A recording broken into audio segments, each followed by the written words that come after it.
دنیا کے مختلف مذاہب میں روزہ کیوں؟ قدیم زمانے کے سارے تمدنوں اور سارے مذاہب نے اپنے ماننے والوں پر ہر سال چند دن روزے فرض کیے ہیں۔ ایسا کیوں کیا گیا؟ کیا یہ صرف ایک توہم ہے یا اس میں کچھ فائدہ بھی ہے؟ ہم اب ایک ایسے زمانے میں زندگی بسر کر رہے ہیں جبکہ ہر شہری خواہ غریب ہو یا امیر علم حاصل کر سکتا ہے، اور ہماری حکومتیں ہم کو مجبور نہیں کرتی کہ ہم اپنے روحانی فرائض بجا لائیں۔ اس لیے اب یہ معلوم کرنا مناسب ہوگا کہ روزہ رکھنے کا یہ قدیم فرض اب بھی لوگوں کے لیے مفید ہے یا نہیں۔ اس پر غور کرنا خاص طور پر مسلمانوں کے لیے ضروری ہے، کیونکہ نہ صرف عقل اس کی ضرورت محسوس کرتی ہے بلکہ قرآن بھی جو اسلام کی بنیاد ہے اس کا حکم دیتا ہے۔ واقعہ یہ ہے کہ قرآن نے کوئی روحانی فریضہ ایسا نہیں عائد کیا ہے جس میں عقل سے اپیل نہ کی گئی ہو کہ غور کرو، سوچو اور سمجھنے کی کوشش کرو، تاکہ یہ یقین حاصل ہو جائے کہ اس حکم کے بجا لانے سے ہمارا ہی فائدہ ہے۔ بار بار قرآن تنبیہ کرتا ہے کہ باپ دادا کی اندھی تقلید نہ کریں بلکہ آزادانہ طور پر غور کریں، تاکہ ہم انفرادی اور شخصی طور پر اس قابل ہو سکیں کہ ہمارے اعمال کے ہم ذمہ دار ہوں۔ آدمی کو چاہیے کہ جانوروں کی طرح جو دل میں آئے نہ کرے بلکہ عقل اور سمجھ سے بھی کام لے جو اللہ نے اس کو عطا کیے ہیں۔ جانوروں کو یہ چیزیں اللہ نے عطا نہیں کی ہیں۔ آدمی کو چاہیے کہ کسی مذہبی کام کو ناقابل فہم اسرار قرار دے کر عقل کو علیحدہ چیز اور مذہب کو علیحدہ چیز نہ بنا لے، اور صرف اعتقاد کی خاطر کسی چیز کا اعتقاد نہ رکھے بلکہ جو اعتقاد رکھے اس کے متعلق پوری طرح مطمئن ہو جائے کہ یہ اعتقاد صحیح ہے۔ روزہ دوسرے مذہبوں میں۔ اسلام ہی وہ الہامی مذہب ہے جو بار بار ایک کے بعد دوسرے آنے والے پیغمبروں کے ذریعے سے بنی نوع انسان کو بتلایا گیا۔ اسلام کا سب سے زیادہ اہم فرض یہ ہے کہ اس ابدی صداقت کو دوبارہ زندہ کرے اور ان تبدیلیوں سے پاک کرے جو پرانے پیغمبروں کے جانے کے بعد ان کے پیرووں نے منمانے پیدا کر دی۔ سابی مذہب۔ حضرت ابراہیم علیہ السلام عراق کے سابی مذہب کے لیے بحیثیت پیغمبر بھیجے گئے۔ حیران کے سابی 30 دن سالانہ روزہ رکھتے تھے، اور روزے میں صبح صادق سے آفتاب غروب ہونے تک کچھ کھاتے پیتے نہ تھے، اور یہ چاند کے اعزاز کے لیے ہوتا تھا جس کی وہ پوجا کرتے تھے۔ قرآن مجید میں حکم دیا گیا ہے کہ نہ تو سورج کی اور نہ چاند کی پرستش کی جائے بلکہ اس خدائے واحد کی عبادت کریں جس نے ان دونوں کو پیدا کیا ہے، اور کامل ایک مہینے کے روزے فرض کیے گئے ہیں جو مذہب حنیف یعنی پیغمبر ابراہیم علیہ السلام کے اصلی مذہب کو زندہ کرنا ہے۔ یہودی مذہب۔ یہودیوں میں جو متقی اور پرہیزگار لوگ ہیں وہ ہر جمعرات اور پیر کو روزہ رکھتے ہیں اور یقین کرتے ہیں کہ موسیٰ طور سینا پر جمعرات کے دن گئے اور پورے 40 دن بعد پیر کو واپس آئے۔ اس کے علاوہ یہودی 24 گھنٹوں کا روزہ 10 ماتشری کو فرعون سے نجات پانے کی یادگار میں بطور کفارہ رکھتے ہیں۔ 10 محرم کا روزہ جس کو مسلمان عاشورہ کہتے ہیں وہ مکہ معظمہ میں زمانہ جاہلیت میں بھی تھا، اور نبی کریم صلی اللہ علیہ وآلہ وسلم نے بطور نفل اسے برقرار رکھا۔ یقیناً 24 گھنٹے کا روزہ بڑی عبادت ہے۔ اسلام میں اعتدال پیدا کیا گیا ہے صبح صادق سے آفتاب کے غروب ہونے تک، تاکہ مسلمانوں کی ایک بڑی تعداد روزہ رکھ سکے۔ عیسائی مذہب۔ ابتدائی زمانے کے عیسائی 6 ہفتے روزہ رکھتے تھے، لیکن اتوار کا دن اس سے مستثنا تھا۔ اتوار کے دن روزہ نہیں رکھتے تھے۔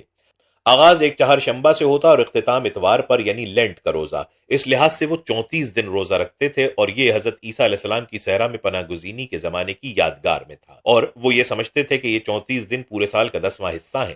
مذہبی ٹیکس کے طور پر وہ جائیداد کا 10واں حصہ ادا کرتے تھے، اور اپنے کھانے اور پینے پر بھی خدا کے نام پر اتنا ہی مذہبی ٹیکس لگانا چاہا، یعنی اتنے دن نہ کھائیں پیئیں بلکہ خدا کے لیے بھوکے پیاسے رہیں۔ نبی کریم صلی اللہ علیہ وآلہ وسلم نے بھی فرمایا ہے کہ جو شخص رمضان کے پورے روزے رکھے اس کے ساتھ اس کے بعد مہینے شوال میں بھی 6 روزے رکھے تو ایسا ہے گویا کہ اس نے سال بھر کے روزے رکھے۔ ایک اور حدیث ہے، ہر چیز پر ٹیکس ہے، بدن کا ٹیکس روزہ ہے، جیسا کہ سنن ابن ماجہ میں مروی ہے۔ قرآن میں سورہ الانعام میں کہا گیا ہے کہ جو شخص ایک نیکی کرتا ہے تو اس کو اس سے 10 گنا زیادہ ثواب دیا جاتا ہے۔ چاند کا مہینہ کبھی 29 کبھی 30 دن کا ہوتا ہے، اور چاند کا سال تقریباً 355 دن کا ہوتا ہے۔ اگر ہم کسی سال رمضان کے 29 اور شوال کے 6 جملہ یعنی 35 روزے رکھیں، اور دوسرے دن رمضان کے 30 اور شوال کے 6 جملہ یعنی 36 روزے رکھیں، تو 10 گنا اضافہ 350 اور 360 دن ہوتے ہیں، اور اوسط 355 جو مسلمانوں کے چاند کے سال کے پورے دن ہوتے ہیں۔ لیکن عیسائی مذہب میں پورا سال نہیں ہوتا، کیونکہ وہ اپنی جنتری میں شمسی سال کا حساب کرتے ہیں جو ہمیشہ 365 دن سے زیادہ ہوتا ہے۔ عیسائی 40 دن کی مدت میں 24 دن روزہ رکھتے تھے۔ اس کا 10 گنا یعنی 400 یا 340 ہوگا، 365 کسی صورت سے نہیں۔ یہ وضاحت اس لیے کی گئی ہے کہ روزہ فی الحقیقت ایسا ہی ہے جیسے کہ قرآن میں بیان کیا گیا، اور اسلام میں حضرت عیسیٰ علیہ السلام کا روزہ بھی برقرار ہے۔ البتہ عیسائی اب اپنے روزے میں بھوک پیاس کے پابند نہیں، کیونکہ پوپ نے انہیں روزے کے دوران صبح دوپہر شام 3 مرتبہ کھانے کی اجازت دے کر یہ حکم دیا ہے کہ روزہ صرف خیالات کی حد تک رکھو۔ ہندو، بدھ اور دوسرے مذہبوں میں بھی روزہ رکھنے کا حکم ہے، لیکن کسی مذہب کے لوگ اتنی بڑی تعداد میں روزہ نہیں رکھتے جتنا کہ مسلمان رکھتے ہیں۔ مسلمانوں کی اکثریت روزہ رکھتی ہے۔ دنیا کے ہر ملک میں بے حساب مسلمان روزہ رکھتے ہیں۔ بہرحال یہ مسلم ہے کہ ہر دین میں روزے کا حکم رہا اور قرآن نے بھی بیان کیا ہے۔ قرآن شریف کی اس آیت میں ایک اور بات یہ بیان کی گئی ہے کہ روزہ رکھو شاید کہ تم متقی بنو۔ اس اسلوب میں یقین کے ساتھ نہیں بیان کیا گیا ہے بلکہ شک سا ہے۔ یقین کے ساتھ کیوں نہیں بیان کیا گیا ہے تم متقی بن جاؤ گے؟ اصل میں یہ قرآن کے طرز بیان کی خصوصیت ہے اور قرآن شریف میں 20 مرتبہ اس طرح بیان کیا گیا ہے کہ شاید کہ فلاں بات ہو سکے۔